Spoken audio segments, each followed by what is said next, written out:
We've entered into an era where business owners can now 10x their productivity by leveraging AI.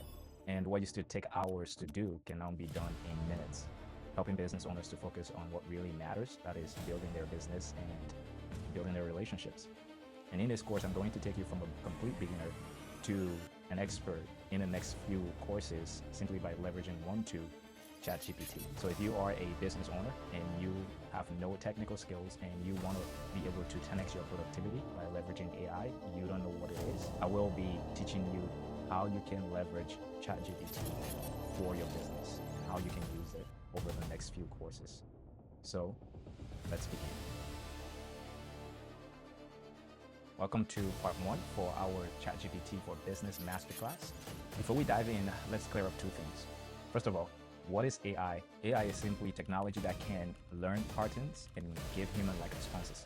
Think of it as a tool that helps you process information and generate ideas quickly, not some robot that's about to take over your job. The second thing is, what can ChatGPT do for a business? ChatGPT can draft emails for you in seconds. It can write social media posts or ads. It can research your market and competitors.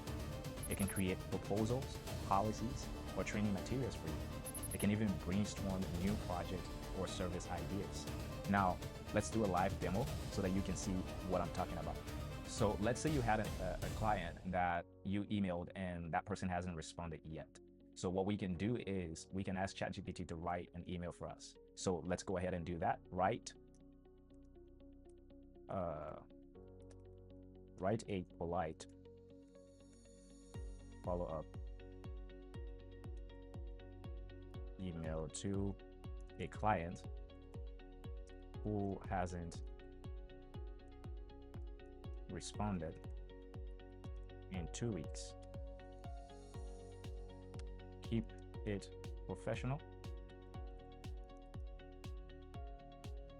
but friendly.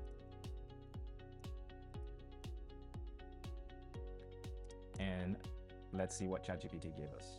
Okay, boom, there you go. This is your first email draft, and you can see this very friendly, professional, or simple template that you can copy and send to your client. Now here's an exercise for you. Ask ChatGPT to write an email related to your own business today, whether it's following up, reaching out, or confirming an appointment. In the next video, I will show you something that is very powerful. That is how to craft prompts that get powerful results. Okay, that's it for today. I'll see you in the next video.